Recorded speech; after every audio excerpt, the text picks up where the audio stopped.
శాతవాహన రాజ్య స్థాపకుడైన శ్రీముఖుడు వేయించిన నాణ్యాలు, కరెక్ట్గా బిట్టి ఇక్కడ వచ్చింది. శాతవాహన స్థాపకుడైన శ్రీముఖుడు వేయించిన నాణ్యాలు ఈ క్రింది ఎక్కడ లభించాయి అన్నాడు. Which of the following coins was found by Sreemukhi the founder of Satavahana dynasty. అతని నాణ్యాలు ఎక్కడ బయటపడి అన్నాడు అంటే చూడు, అమరావతిలోన, ప్రతిష్టానపురం అంటే పైఠాన్లోన, కోటిలింగాలలోన, విదర్భ మహారాష్ట్ర దగ్గర ఉన్నటువంటి విదర్భలోన అడుగుతుండు. అంటే కోటిలింగాల, ఓకేనమ్మా, కరీంనగర్ జిల్లా తెలంగాణలో ఉన్నటువంటి కోటిలింగాల అనేటటువంటి ప్రాంతంలో ఈయనకు నాణ్యాలు, ఓకేనా, కోటిలింగాల ప్రాంతంలో 2001 సంవత్సరంలో బయటపడ్డాయి. ఆర్కియాలజీ డిపార్ట్మెంట్ వాళ్ళేదో పని మీద కోటిలింగాల దగ్గర పరిశోధన చేస్తున్నప్పుడు ఈ 8 వెండి నాణ్యాలు ఈయనవి బయటపడ్డాయి. నెక్స్ట్ విషయం ఏంటంటే కొద్ది రోజుల్లోనే కొండాపూర్, అప్పుడు మెదక్ జిల్లాలో ఉన్నటువంటి కొండాపూర్ అనేటటువంటి ప్రాంతంలో, ఓకేనా, కొండాపూర్ అనే ప్రాంతంలో శ్రీముఖ శాతకర్ణి, ఈ వంశానికి మూల పురుషుడైనటువంటి ఈ వంశానికి స్థాపకుడైన శ్రీముఖ శాతకర్ణి వాళ్ళ డాడీ, వాళ్ళ నాన్నైనటువంటి శాతవాహన్ యొక్క నాణ్యాలు బయటపడ్డాయి. అంటే చూడండి, కొండాపూర్లోనేమో మూల పురుషుడైన శాతవాహన నాణ్యాలు బయటపడ్డాయి. తర్వాత కోటిలింగాలలోనేమో శ్రీముఖ శాతకర్ణి బయటపడ్డాయి. ఇప్పుడు ఈ ప్రశ్న వేరే కోణంలో కూడా గుర్తుపెట్టుకోండి మీరు. కోటిలింగాల్లో బయటపడినాయి అంటేనేమో శ్రీముఖ శాతకర్ణి పేరు పెట్టండి. మెదక్ జిల్లా కొండాపూర్లో బయటపడ్డాయి అంటేనేమో శాతవాహన నాణ్యాలు బయటపడ్డాయి. ఓకేనమ్మా, ఇది దీనికి సంబంధించినటువంటి విషయం. నెక్స్ట్ చూడండి, శాతవాహనుల జన్మస్థానానికి సంబంధించి క్రింది వాటిని జతపరచండి అన్నాడు. Match the following regarding the birth places of the Satavahanas. Satavahana యొక్క బర్త్ ప్లేస్ గురించి చరిత్రకారులు భిన్న అభిప్రాయాలు వ్యక్తం చేస్తారు. వీళ్ళు ఆంధ్ర వాళ్ళని, కర్ణాటక వాళ్ళని, విదర్భ ప్రాంతం వాళ్ళని, తెలంగాణ ప్రాంతం అని ఇలా రకరకాల అభిప్రాయాలు వ్యక్తం చేస్తారు. ఎందుకంటే శాతవాహనుల మీద జరిగినంత పరిశోధన సౌత్ ఇండియాలో ఎవరి మీద జరగలేదు. ఎందుకంటే దక్షిణ భారతదేశ చరిత్రను లిఖితపూర్వకంగా రాయటం పెట్టింది మన శాతవాహనులతోనే. కాబట్టి సౌత్ ఇండియాలో అత్యధిక భాగం అంటే తమిళనాడులో కేరళ ప్రాంతం తప్పితే మిగతా అంతా శాతవాహనులు పరిపాలన చేశారు. కాబట్టి వీళ్ళ మీద ఎక్కువగా పరిశోధనలు జరిగినాయి. మరి వాళ్ళు ఎక్కడి వాళ్ళు అనేది కొంతమంది వాళ్ళు మా వాళ్ళని, కొంతమంది కాదు ఫలానా వాళ్ళు అని చెప్పి రకరకాల భిన్నాభిప్రాయాలు వ్యక్తం చేశారు. మరి ఏందనేది చూస్తే చూడండి, ప్రతిష్టానపురం అంటే మహారాష్ట్ర ప్రాంతంలోని ప్రతిష్టానపురం అని ఒక ఆయన అన్నాడు. విదర్భ ప్రాంతం అని కొంతమంది చెప్పారు, కన్నడ ప్రాంతం అని కొంతమంది చెప్పారు, కాదు ఆంధ్ర ప్రాంతం అని కొంతమంది చెప్పారు, లేదు తెలంగాణ ప్రాంతం అని కొంతమంది చెప్పారు. ఓకేనా, వీళ్ళు ప్రతిష్టానపురానికి చెందిన వాళ్ళు, విదర్భ ప్రాంతానికి చెందిన వాళ్ళు, కన్నడ ప్రాంతానికి చెందిన వాళ్ళు, ఆంధ్ర ప్రాంతానికి చెందిన వాళ్ళు, తెలంగాణ ప్రాంతానికి చెందిన వాళ్ళు అన్నారు. మరి ఏందని చూస్తే చూడండి, వీరు ప్రతిష్టానపురం మహారాష్ట్రకు చెందిన వాళ్ళని చెప్పింది ఎవరంటే ఇక్కడ ఆన్సర్లు ఏమి ఇచ్చాడు, పిటి శ్రీనివాస్ అయ్యంగారు, మిరాషి గారు, సుక్తంకరు, తర్వాత Venkatrao, Bhandarkar, Smith, Burgess, Barnett అనేటువంటి వాళ్ళు. నెక్స్ట్ పివి పరబ్రహ్మ శాస్త్రి, రాజారెడ్డి, నరసయ్య, బిఎన్ శాస్త్రి అన్నారు. ఇక్కడ ఉన్నటువంటి వాటిలో గుర్తుపెట్టుకోవాల్సిన విషయం ఏంటంటే ప్రతిష్టానపురం అని చెప్పింది ఎవరంటే ఏ శ్రీనివాస అయ్యంగారు. నెక్స్ట్ విదర్భ అని చెప్పింది ఎవరంటే బి, అన్ని వరుసగొత్తనేగా. విదర్భ అంటే మిరాసి అనేటటువంటి వ్యక్తి. వీళ్ళు విదర్భ మహారాష్ట్ర దగ్గర విదర్భ ప్రాంతానికి చెందిన వాళ్ళు. వీరు కర్ణాటక ప్రాంతం అని చెప్పింది ఎవరంటే సుక్తంకర్ అనే వ్యక్తి చెప్పాడు. నెక్స్ట్ వీళ్ళు ఆంధ్ర అని ప్రాంతం చెప్పింది ఎవరంటే గుత్తి వెంకట్రావు, బండార్కర్, బాగా గుర్తుపెట్టుకోండి, బండార్కర్ చెప్పిండు. వీళ్ళు తెలంగాణ ప్రాంతం వల్ల చెప్పింది ఎవరంటే పివి పరబ్రహ్మ శాస్త్రి, రాజారెడ్డి. అంటే వరుసగా ఉన్నాయి. ఓకేనమ్మా, చూడండి, రాజారెడ్డి, ప్రతిష్టానపురం. ఈయన ప్రతిష్టానపురం అని శ్రీనివాస్ అయ్యంగారు ఎందుకు చెప్పిందంటే ఏదో మనం బట్టి పట్టడం కాదు, వీళ్ళ పేర్లు ఎందుకు చెప్పారంటే వీళ్ళు ఒక మాట అన్నారు, ప్రతిష్టానపురం శాతవాహనుల యొక్క జన్మస్థలం ప్రతిష్టానపురం అని శ్రీనివాస అయ్యంగారు ఎందుకు చెప్పిందంటే శాతవాహనులకు గురించి తెలియజేసే అతి ముఖ్యమైన శాసనాలైన నాసికు, నానాఘాటు శాసనాలు మహారాష్ట్రలో బయటపడ్డాయి. కాబట్టి వాళ్ళ రాజధాని ఖచ్చితంగా ప్రతిష్టానపురం అని చెప్పిండు. నెక్స్ట్ విదర్భ అని ఎందుకు చెప్పిండంటే మిరాషి మన గౌతమిపుత్ర శాతకర్ణికి ధన బెట్టక స్వామి, ఆయన బెట్టక స్వామి అనే బిరుదుతో పిలుస్తారు. ఆయన విదర్భ దగ్గర బెట్టక అనేటటువంటి నగరాన్ని నిర్మించాడు కాబట్టి, ధనబెట్టక అనే నగరాన్ని నిర్మించాడు కాబట్టి ఆయన జన్మస్థలం అదే అని చెప్పిండు.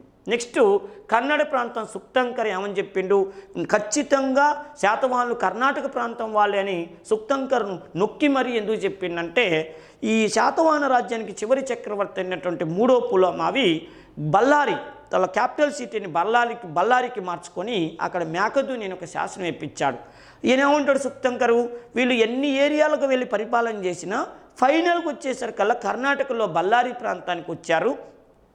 బళ్ళారిలో పరిపాలన చేసిన తర్వాత వీళ్ళ రాజ్యం కొలాప్స్ అయింది. అందుకని మూడో పుల్లమావి ఏం చేసిందంటే లాస్ట్కి వచ్చేసరికల్లా తమ సొంత ప్రాంతానికి వచ్చి పరిపాలన చేశాడు. ఇప్పుడు మన గవర్నమెంట్ జాబ్ వచ్చిందనుకోండి, రాష్ట్రంలో ఎక్కడెక్కడికో ఉద్యోగాలకు వెళ్తాం, ఫైనల్కి వచ్చేసరికి ఎక్కడికి వెళ్తారు, సొంత ప్లేస్కి వస్తారు. ఈ సుప్తంకర్ ఏమంటాడంటే 30 మంది రాజులు ఎక్కడెక్కడ పరిపాలన చేసినా ఫైనల్కి వచ్చేసరికి మేకధుని ప్రాంతం దగ్గరకు వచ్చి శాసనం వేయించాడంటే ఖచ్చితంగా వీళ్ళది కర్ణాటక ప్రాంతం అని చెప్పింది సుప్తంకర్. ఆంధ్ర మనకు భండార్కర్ వీళ్ళు ఏమని చెప్పారంటే శాతవాహనులు ఏ ప్రాంతం వాళ్ళు ఎంతమంది అన్నా ఆంధ్ర శాతవాహనులని పిలువబడతారు కాబట్టి ఆంధ్ర అనే పేరుంది, కానీ కర్ణాటక శాతవాహనులు, తెలంగాణ శాతవాహనులు, మహారాష్ట్ర శాతవాహనులని వాళ్ళు అనరుగా. ఎవరైనా ఏమంటారు, ఆంధ్ర శాతవాళ్ళు అంటారు. అందుకని మా అభిప్రాయం ప్రకారం వీళ్ళు ఆంధ్ర వాళ్ళని చెప్పారు భండార్కర్ గుత్తి వెంకట్రావేలు. తెలంగాణ అని రాజారెడ్డి ఎందుకు అంటాడంటే మీరు 30 మంది చక్రవర్తులు పరిపాలన చేసిన వీళ్ళ కాయిన్స్, ఓకేనా, చూడండి వీళ్ళ కాయిన్స్ ఎక్కడ బయటపడ్డాయి అంటే కోటిలింగాల్లో బయటపడ్డాయి. అంటే కోటిలింగాల్లోని Srimukha Satakarni, founder of Satavahana dynasty అంటే శ్రీముఖ శాతకర్ణి అంటాం. అదేవిధంగా ఈయన నాణ్యాలు అక్కడ బయటపడ్డాయి అంటే ఖచ్చితంగా వీళ్ళ ప్రస్థానం ఇక్కడి నుంచే స్టార్ట్ చేశారు. అదేవిధంగా చూడు, ఈ వంశానికి మూల పురుషుడైన శాతవాహని నాణ్యాలు కూడా కొండాపూర్లో బయటపడ్డాయి అంటే ఖచ్చితంగా వీళ్ళు తెలంగాణ ప్రాంతం వాళ్ళు అయ్యి ఉండొచ్చు అని చెప్పి గుత్తి ఎవరైనా రాజారెడ్డి అనేటటువంటి వ్యక్తి చెప్పాడు.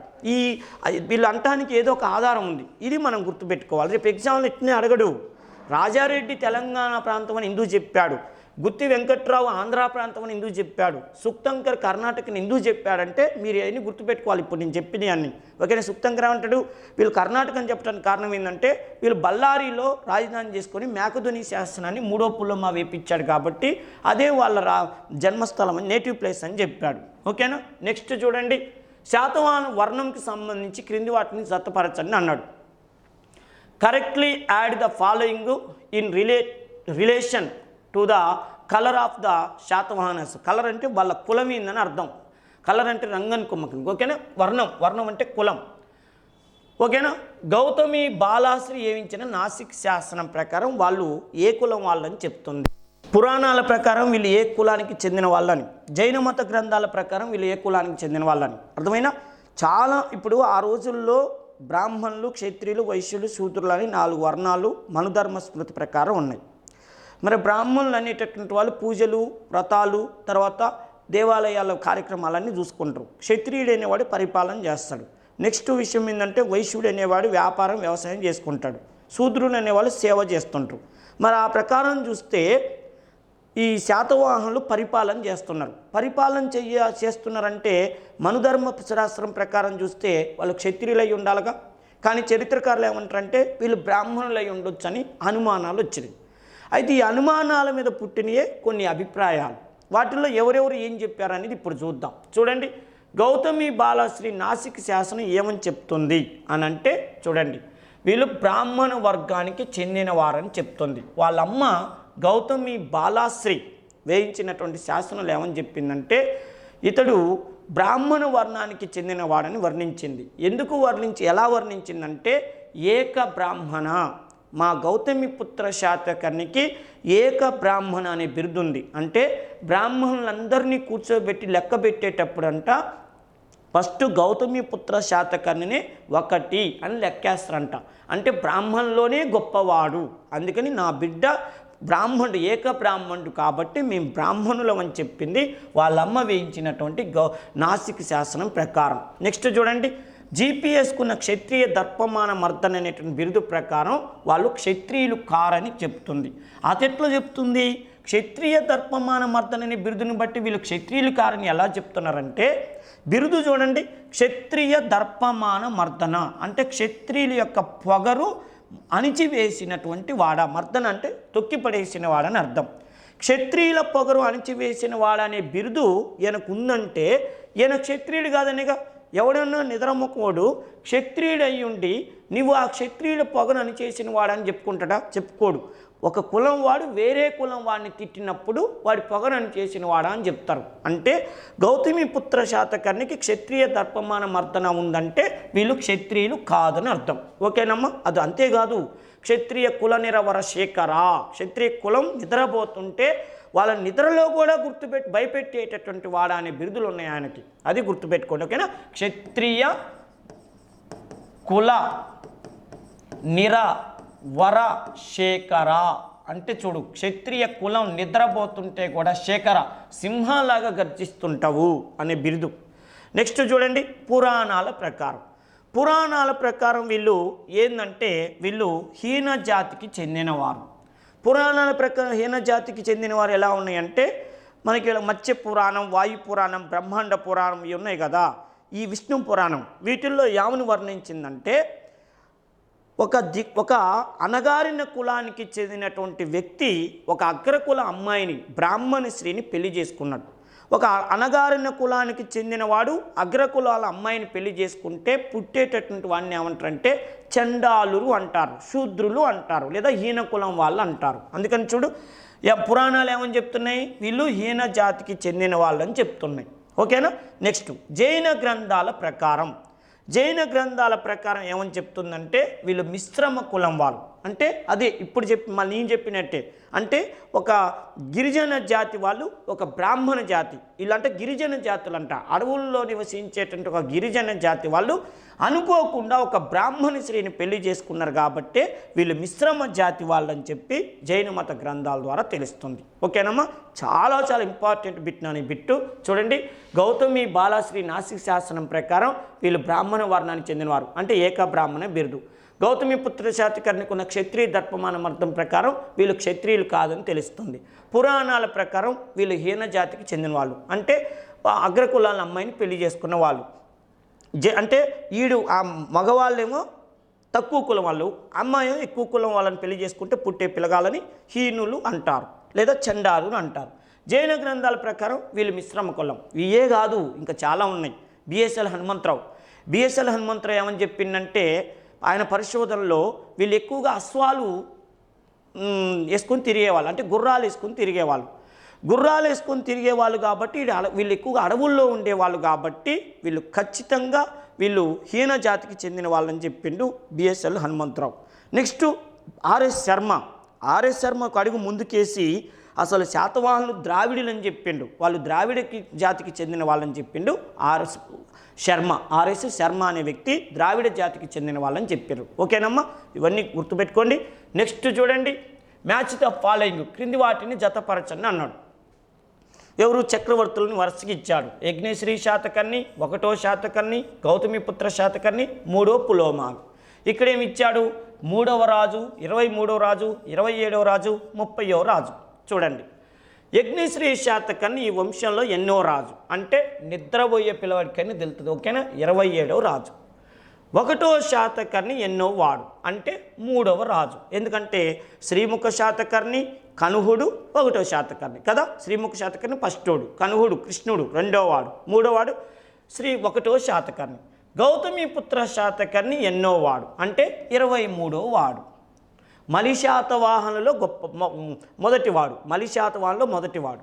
నెక్స్ట్ చూడు, 3వ పులోమావి ఎన్నో వాడు, 30వ వాడు. లాస్ట్ రూలర్ ఏనేగా, అందుకని 30వ వాడు, ఓకేనా. యజ్ఞశ్రీ శాతకర్ణి 27వ వాడు, 1వ శాతకర్ణి 3వ వాడు, ఓకేనా, 3వ వాడు. గౌతమిపుత్ర శాతకర్ణి 23వ వాడు, 3వ పులోమావి 30వ వాడు. నెక్స్ట్, ఈ క్రింది నిర్మాణాలను నిర్మించిన వారితో జతపరచండి అన్నాడు. Match the following structures of దూస్ who build them అన్నాడు. ఈ క్రింది వాళ్ళు ఎవరు ఈ కట్టడాలను నిర్మించారు అన్నాడు. 2వ శాతకర్ణి, యజ్ఞశ్రీ శాతకర్ణి, 2వ పులోమావి, విజయశ్రీ శాతకర్ణి. చూడండి, 2వ శాతకర్ణి ఇక్కడ వాటిలో ఏదైనా కట్టాడా అంటే 2వ శాతకర్ణి అమరావతి స్తూపం, విజయపురి పట్టణం, నాగార్జున కొండపై మహావిహారం, సాంచి స్తూపానికి దక్షిణ తోరణం. ఎక్సలెంట్. సాంచి స్తూపానికి దక్షిణ తోరణం నిర్మించింది ఈయనే, 2వ శాతకర్ణి. ఇంత గతంలో కూడా ఒక బిట్లో ఎక్స్ప్లెయిన్ చేశాను మీకు. యజ్ఞశ్రీ శాతకర్ణి ఈ క్రింది వాటిలో ఏదైనా నిర్మించిందా అంటే అమరావతి స్తూపం, విజయపురి పట్టణం, నాగార్జున కొండపై మహావిహారం. ఎక్సలెంట్. నాగార్జున కొండపై మహావిహారం ఎందుకో తెలుసా? యజ్ఞశ్రీ శాతకర్ణి అమరావతి అంటే ధాన్యకటకాన్ని రాజధానిగా చేసుకొని పరిపాలన చేస్తున్నప్పుడు మన ఆచార్య నాగార్జునుడు మహాయాన బౌద్ధ మతాన్ని ప్రచారం చేయడానికి ఆంధ్రదేశానికి వచ్చిన నాగార్జునుడు ఈయనకి ఫ్రెండ్ అయ్యాడు, స్నేహితుడయ్యాడు. అప్పుడు ఆయన కోసం ఈయన నాగార్జున కొండ వద్ద 1500 గదులతో పారావతి బౌద్ధ విహారాన్ని నిర్మించాడు. అందుకని చూడు, నాగార్జున కొండపై మహావిహారం, 1500 గదులు కాబట్టి మహావిహారం. నెక్స్ట్ విజయశ్రీ శాతకర్ణి అనగానే గుర్తుపెట్టవచ్చు. ఓకేనా? ఇక్కడ ఉంటుంది రెండో పులం, అందుకే యజ్ఞశ్రీ శాతకర్ణి నాగార్జున కొండపై మహావిహారం. నెక్స్ట్ బిట్టు చూడండి, రెండో పులోమావి ఏమైనా నిర్మించిందా? రెండో పులోమావి ఏం నిర్మించాడు? అమరావతి స్తూపం. అమరావతి స్తూపం అశోకుడి కాలంలో ప్రారంభమైందని చెప్తారు నిర్మాణం. రెండో పులోమావి కాలంలో పూర్తయింది. ఇవన్నీ వాసిష్ఠపుత్ర పులోమావి అంటారు, గౌతమిపుత్ర శాతకర్ణి పెద్ద కొడుకు. నెక్స్ట్ చూడండి, విజయశ్రీ శాతకర్ణి అంటే విజయపూర్ అనే పట్టణాన్ని ఈయన పేరు మీద నిర్మాణం అయింది. ఓకేనమ్మా? చూడండి, రెండో శాతకర్ణి అంటే సాంచి స్తూపానికి దక్షిణ తోరణం. యజ్ఞశ్రీ శాతకర్ణి నాగార్జున కొండపై మహావిహారం. రెండో పులోమావి అంటే అమరావతి స్తూపం. విజయశ్రీ శాతకర్ణి విజయపురి పట్టణం. ఓకేనా? నెక్స్ట్ వన్, క్రింది రచనలను వాటి రచయితతో జతపరచని అన్నాడు. క్రింది రచనలను ఆ రచయితలతో జతపరచని అన్నాడు. Match the following works with their authors. రచయితలు ఎవరో చెప్పండి అన్నాడు. చూడండి, కథా సరిత్సాగరం, పంచతంత్రం, కావ్యమీమాంస, బృహత్కథ. ఓకేనా? కథా సరిత్సాగరం, పంచతంత్రం, కావ్యమీమాంస, బృహత్కథ. విష్ణు శర్మ, సోమదేవుడు, గుణాఢ్యుడు, రాజశేఖరుడు. అంటే చూడండి, కథా సరిత్సాగరాన్ని ఎవరు రచించారంటే సోమదేవసూరి రాశాడు. సోమదేవసూరి కథా సరిత్సాగరం. ఈ సోమదేవసూరి కుంతల శాతకర్ణి ఆస్థానంలో ఉండేవాడు. మరి ఒక పుస్తకం చెప్పేసుకుని వదిలేస్తే సరిపోద్దా? రేపు అట్నే అడుగుతాడా, ఇంకేమైనా డెప్త్గా అడుగుతాడంటే సోమదేవసూరి తాను రచించిన కథా సరిత్సాగరం అనే గ్రంథాన్ని సంస్కృతంలో రాశాడు. ఎందుకంటే కుంతల శాతకర్ణి కాలంలో అధికార భాష సంస్కృతం కాబట్టి సంస్కృతంలో రాశాడు. ఒకటి ఎగ్జామ్ పాయింట్ ఆఫ్ వ్యూ. రెండోది ఏంటంటే గుణాఢ్యుడు, శర్వవర్మ అనే ఇద్దరు పండితులు కుంతల శాతకర్ణి ఆస్థానంలో ఉండేవాళ్ళు. కుంతల శాతకర్ణి సింహాసనం మీద కూర్చుంటే వాడొక వైపు ఈడొక వైపు కూర్చునేవాళ్ళు. వాళ్ళిద్దరికి అస్సలు పడదు, ఇద్దరు పిచ్చి తిట్టుకునేవాళ్ళు. వాళ్ళిద్దరి మధ్య జరిగిన గొడవలని గురించి సోమదేవసూరి రచించిన గ్రంథమే ఈ బృహత్కథా సరిత్సాగరం. ఓకే, రేపు ఎగ్జామ్లో ఈ గ్రంథాన్ని ఎవరు రాశారని అడగొచ్చు, అడగకపోవచ్చు. అది తెలుసుకోవడంతో పాటు ఇంకో విషయం మీకు తెలియాల్సింది ఏంటంటే ఈ క్రింది ఏ గ్రంథంలో గుణాఢ్యుడికి శర్వవర్మకి మధ్య జరిగిన గొడవల గురించి వర్ణించడం జరిగిందన్న అనొచ్చు. లేదా కథా సరిత్సాగరం రచించిన సోమదేవసూరి ఎవరి ఆస్థాన కోర్టు పర్యటన అనొచ్చు. ఓకేనమ్మా? రెండోది పంచతంత్రం. పంచతంత్రానికి దీనికి అసలు సంబంధమే లేదు. శాతవాహన కాలంలో పంచతంత్రం రాయలేదు, అది గుప్తరాజుల కాలంలో పంచతంత్రాన్ని రాశారు. గుప్తుల కాలంలో మీరు ఆల్రెడీ ప్రిలిమ్స్లో గుప్తా సామ్రాజ్యం గురించి చదివారు కదా. గుప్త సామ్రాజ్యంలో ఉన్నటువంటి ఆ రోజుల్లో ఉన్నటువంటి విష్ణు శర్మ అనేవాడు పంచతంత్రం రాశాడు. సంస్కృతంలో రాయబడిన అద్భుతమైనటువంటి గ్రంథాల్లో, భారతదేశంలో గర్వించదగ్గ గ్రంథాలలో ఈ విష్ణు శర్మ రచించిన పంచతంత్రం అనేది ఒకటి. నెక్స్ట్ కావ్యమీమాంస. రాజశేఖరుడు అనే వ్యక్తి కావ్యమీమాంసం అనే గ్రంథం రాశాడు. ఇది ఇప్పుడు కాదు, ఎప్పుడు రాజపుత్రుల కాలంలో రాయబడింది. బృహత్కథ అంటే గుణాఢ్యుడు రచించాడు. బృహత్కథని మరాఠీ పైశాచిక భాషలో ఈయన ఎవరు గుణాఢ్యుడు రాశాడు. మరి ఇక్కడ ఒక చిన్న డౌటు, ఇది శాతవాహన పీరియడ్లో విష్ణు శర్మ గురించి ఎందుకు చెప్పిండు, రాజశేఖరుడు గురించి ఎందుకు చెప్పాడు? విష్ణు శర్మ గుప్తులు వాడు కాదు, విష్ణు శర్మ శాతవాహన కాలంలో ఉన్నోడు కాదు, రాజశేఖరుడు శాతవాహన కాలంలో ఉన్నోడు కాదు. మరి ఇక్కడ ఎందుకు ఎగ్జామ్లో ఈ బిట్లు ఇచ్చాడంటే ఇక్కడ గుర్తుపెట్టుకోండి, బృహత్కథ అనే గ్రంథాన్ని శాతవాహన కాలంలో గుణాఢ్యుడు రాసిండు కదా. ఇది అద్భుతమైనటువంటి, అంటే అస్సలు 200 days 200 centers అన్నట్టుగా దుమ్ము లేపింది గుణాఢ్యుడు రచించిన బృహత్కథ.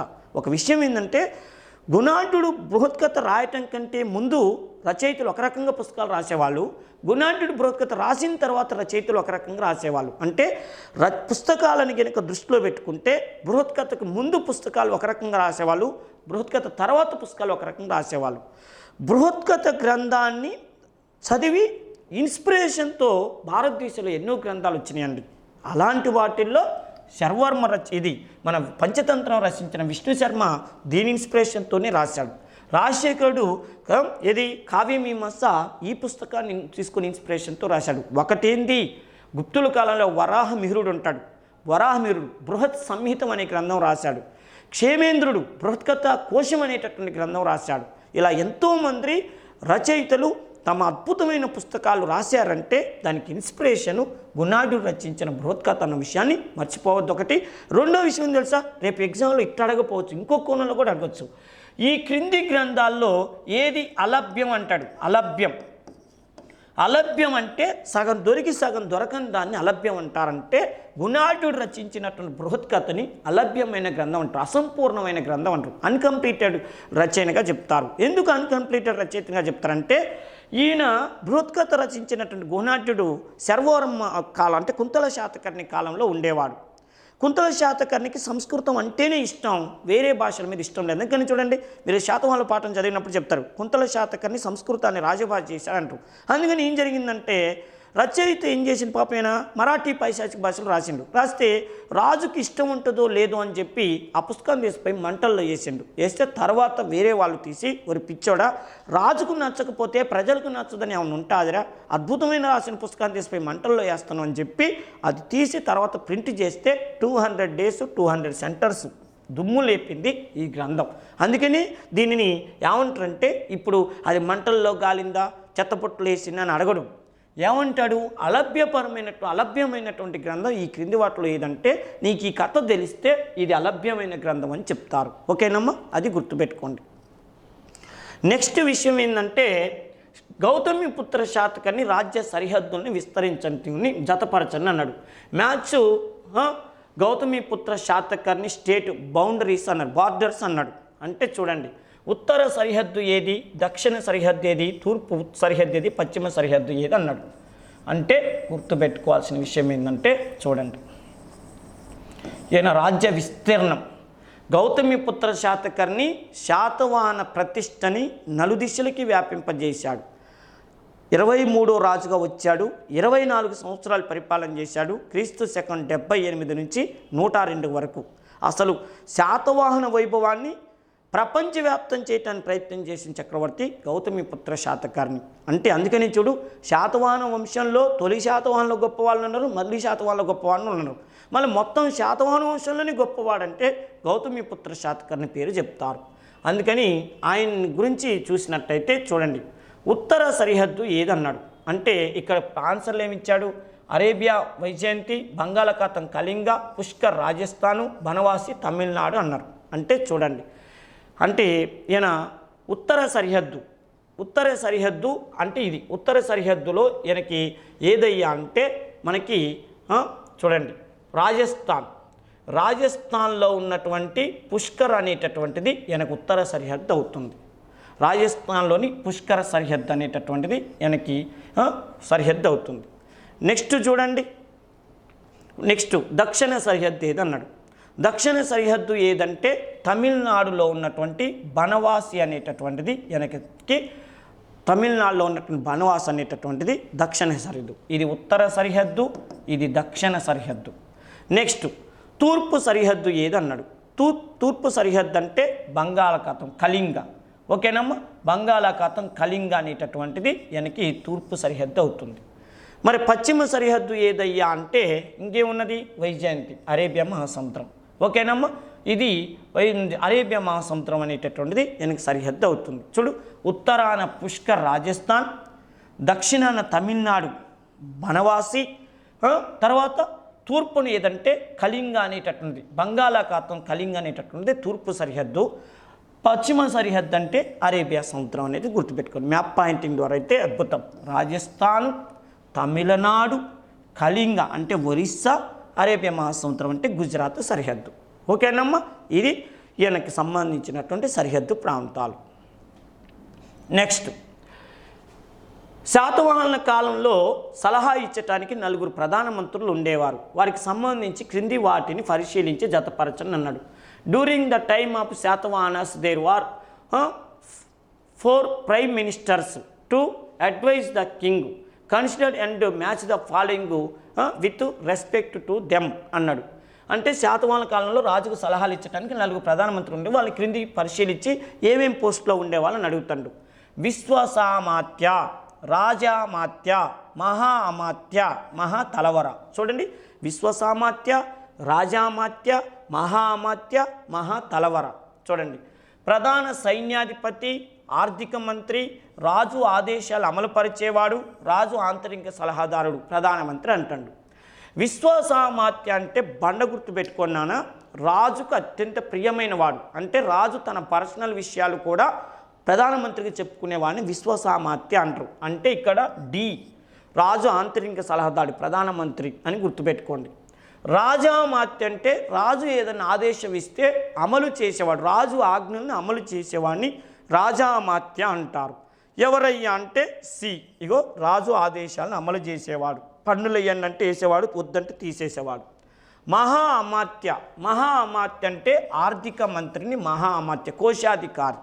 ఇంకెవరున్నారు? మహా తలవర. అంటే మహా అంటే తల, రాజు యొక్క తలని కాపాడేవాడు, అంటే భద్రతా అధికారి. ఇక్కడ ఎవరు భద్రతాధికారి? సైన్యాధికారి. ఓకేనా? ఆయన్ని సేనాపతి అనే పేరుతో కూడా పిలుస్తారు. విశ్వసామాత్య రాజు ఆంతరికంగా ప్రధానమంత్రి, రాజామాత్య రాజు ఆదేశాలు అమలు చేసేవాడు, మహా అమాత్య ఆర్థిక మంత్రి, మహా తలవర సైన్యాధిపతి. ఖచ్చితంగా అడిగే బిట్టండి ఇది. ఓకేనా? నెక్స్ట్, క్రింది వాటిలో గౌతమిపుత్ర శాతకర్ణి బిరుదులను గుర్తించని అన్నాడు. Identify the titles of Gautamiputra Satakarni among the following అన్నాడు. అంటే చూడండి, క్షత్రియ దర్పమాన మర్దన, ఏక బ్రాహ్మణ, వర్ణ సంకర్ణ నిరోధక, త్రిసముద్ర తోయపీత వాహన, ఆగమ నిలయ, బెనాటక స్వామి అని అడుగుతున్నాడు. గౌతమిపుత్ర శాతకర్ణి పాఠం మొత్తం బిరుదులే. ఆయనకున్న బిరుదులు బహుశా దక్షిణ భారతదేశంలో ఏ చక్రవర్తికి లేవు, ఉత్తర భారతదేశంలో కూడా ఏ చక్రవర్తికి లేవు. అడిగేస్తే బిరుదు పొందిన చక్రవర్తి బహుశా ఎవరైనా ఉన్నారా అంటే గౌతమిపుత్ర శాతకర్ణి. చూడండి, బహుశా అంటే ఆయన ఎక్కువగా యుద్ధాలు చేసి బిరుదులు పొందాడు, ఏ పని చేసినా ఆయనకి బిరుదులు వచ్చినాయి. చూడండి, క్షత్రియ దర్పమాన మర్దన, మహారాష్ట్రలో ఉన్నటువంటి క్షాత్రపారాజు అయినటువంటి నహపానుని ఓడించి వాడిని చంపి క్షత్రియ దర్పమాన మర్దన అనే బిరుదు పొందాడు. ఇది కరెక్ట్. నెక్స్ట్, ఏక బ్రాహ్మణ, ఏ బ్రాహ్మణుడితో కూడా జీవితంలో శత్రుత్వం పెట్టుకోలేదు, బ్రాహ్మణులు ఏది అడిగితే అది ఇచ్చిండు. బ్రాహ్మణులు అందరూ వరుసకు కూర్చుంటే లెక్క పెట్టేటప్పుడు, అయ్యా నువ్వు వయసులో చిన్నవాడివా పెద్దవాడివా కాదు, బ్రాహ్మణులో నువ్వు ఒక ఆనిముత్యం లాంటి వాడివి, అందుకని నీతోనే మొదలు పెడతాను అని చెప్పి ప్రతి బ్రాహ్మణుడు ఎక్కువగా ఆయన ప్రేమించేవాళ్ళు. అందుకని ఆయనకి ఏక బ్రాహ్మణ అనే బిరుదు వచ్చింది. వర్ణ సంకర్ణ నిరోధక, ఒక కులం వాడు వేరే కులం వాళ్ళని పెళ్లి చేసుకుంటే తోలు తీస్తానని చెప్పి ఏ కులం వల్ల ఆ కులం వాళ్ళనే పెళ్లి చేసుకోవాలని చెప్పి వర్ణ సంకరణం జరగకుండా చూసిన చక్రవర్తి కాబట్టి ఇతన్ని వర్ణ సంకరణ నిరోధక అంటారు. త్రిసముద్ర తోయపీత వాహన, 3 సముద్రాలు. ఓకేనా? 3 సముద్రాలు అంటే బంగాళాఖాతం, హిందూ మహాసముద్రం, అరేబియా మహాసముద్రం, ఈ 3 ఏరియాల మీదకి యుద్ధానికి వెళ్ళి 3 ఏరియాలను, ఈ ఏరియాని ఈ ఏరియాని ఈ ఏరియాని అర్థమైనా ఏరియాని ఓడించాడు. రాజులను ఓడించి రాజ్యాన్ని ఆక్రమించి తన గుర్రం చేత, తన గుర్రాల చేత, ఓకే, 3 సముద్రాల నీళ్లు దాపించిండు. అంటే నీళ్లు దాపించడానికి బాలే, ఆ రాజ్యాలను ఓడించి రాజ్యాన్ని ఆక్రమించాడు కాబట్టి ఇవన్నీ, అంటే తన గుర్రాల చేత 3 సముద్రాల నీళ్లు దాపించాడు కాబట్టి త్రిసముద్ర తోయపీత వాహన అంటారు. అర్థమైందా? అంటే ఆ రోజుల్లో ఒక రాజు తన జీవితం మొత్తం కష్టపడితే తన రాజ్యంలో కొంత భాగాన్ని ఏదో ఒక వైపు ఆక్రమించుకునేవాళ్ళు. అలాంటిది మనోడు బహుశా ప్రతిరోజు యుద్ధాలు చేసిండో ఏమో, అందుకని అటు ప్రాంతాన్ని ఆక్రమించాడు, ఇటు ప్రాంతాన్ని ఆక్రమించి ఇటు ప్రాంతాన్ని ఆక్రమించాడు. అందుకని ఇతన్ని త్రిసముద్ర తోయపీత వాహన, 3 సముద్రాల చేత నీళ్లు 3 సముద్రాలలోని నీళ్ళని తన గుర్రాల చేత తాపించినటువంటి చక్రవర్తి కాబట్టి త్రిసముద్ర పీత వాహన అంటారు. ఆగమ నిలయ, ఆగమ నిలయ అంటే సంస్కృత భాషను బాగా అభివృద్ధి చేశాడు. అలానే సంస్కృతాన్ని రాజభాష చేయలేదమ్మా, గుర్తుపెట్టుకోండి. ప్రాకృతమే రాజభాష, కానీ సంస్కృతాన్ని రాజభాష చేశాడు కాబట్టి ఆగమ నిలయ అంటారు. సంస్కృతాన్ని రాజభాష చేయకపోయినా ఆదరించాడు కాబట్టి ఆగమ నిలయ అన్నారు. బెనాఘటక స్వామి, ఈయన మహారాష్ట్రలో బెనగట్టక అనే ఒక నగరాన్ని నిర్మించాడని చెప్తారు. అందుకని ఇతనికి బెనగట్టక స్వామి అనే బిరుదుని అంటారు. ఇగో ఇన్ని బిరుదులు ఉన్నాయి గౌతమిపుత్ర శాతకర్ణికి. మీకు ఇక్కడ గుర్తుపెట్టుకున్నానా, ఆ బిరుదులు ఉన్నాయని మాత్రమే చెప్పట్లే, ఆ బిరుదులు ఎలా వచ్చినాయి అనేది కూడా చెప్తున్నాము. అంటే బాగా గుర్తుపెట్టుకోండి, ఈ మధ్యకాలంలో ఈ రెడీమేడ్ మెటీరియల్లలో ఓ చక్రవర్తికి ఏ బిరుదులు ఉన్నాయంటే వరుసగా డజన్ల కొద్ది బిరుదులు, కాపీ టు పేస్ట్ అని చెప్పి అన్ని బిరుదులు రాస్తారు. అట్లా కాదు, ఏ బిరుదు ఎందుకు వచ్చిందనేది కూడా చెప్పటంలో మనం ప్రత్యేకంగా గుర్తుపెట్టుకోవాలి. అందువల్ల ఎందుకంటే ఏ టైపులో ప్రశ్న అడిగినా కూడా ఆన్సర్ చెప్పగలిగే స్థాయిలో మనం ఉండాలి. ఓకేనా, ఈ బిరుదు ఎందుకు వచ్చిందంటే అది చెప్పగలగాలి. ఓకేనా, క్షత్రియ దర్పమాన మర్దన నహపానుని ఓడించి ఏక బ్రాహ్మణ మతాన్ని ఆదరించి బ్రాహ్మణులను ఆదరించి వర్ణ సంకరణ నిరోధక, ఒక కులం నుంచి వేరే కులం వాళ్ళకి సంకరణ జరగకుండా చేశాడు కాబట్టి, తన గుర్రాల చేత 3 సముద్రాల నీళ్లు తాపించాడు కాబట్టి, ఆగం నిలయ సంస్కృతాన్ని అభివృద్ధి చేశాడు కాబట్టి, బెనగట్టక అనే స్వామిని బెనగట్టక అనే నగరాన్ని నిర్మించాడు కాబట్టి అంటారు. ఓకేనమ్మా. నెక్స్ట్ విషయం ఏంటంటే మత్స్య పురాణం ప్రకారం శాతవాహనులు ఏ సంవత్సరాల మధ్య పరిపాలించారు? అకార్డింగ్ టు ద మత్స్య పురాణ, the Satavahanas ruled between which years అంటే చూడండి, బీసీ 371 నుంచి క్రీస్తకం 164, క్రీస్తుపూర్వం 371 నుంచి క్రీస్తకం 174, క్రీస్తుపూర్వం 271 నుంచి క్రీస్తకం 174, క్రీస్తుపూర్వం 271 నుంచి 167 అన్నాడు. అంటే ఇది కరెక్టు.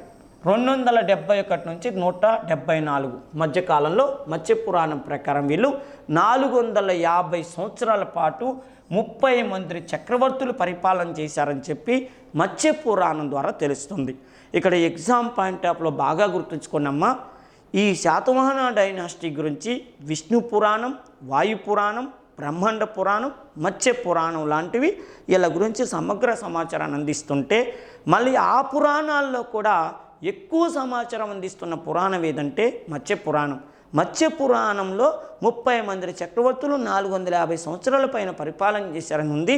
ఇంకో విషయం ఏంటంటే ఈ మత్స్య పురాణంలో మన 1వ శాతకర్ణి గురించి ప్రత్యేకంగా ప్రస్తావిస్తూ అతనికి మహాకర్ణి లేదా మల్లకర్ణి అనేటటువంటి బిరుదు ఉందని చెప్తుంది మత్స్య పురాణం. మల్లకర్ణి లేదా మహాకర్ణి.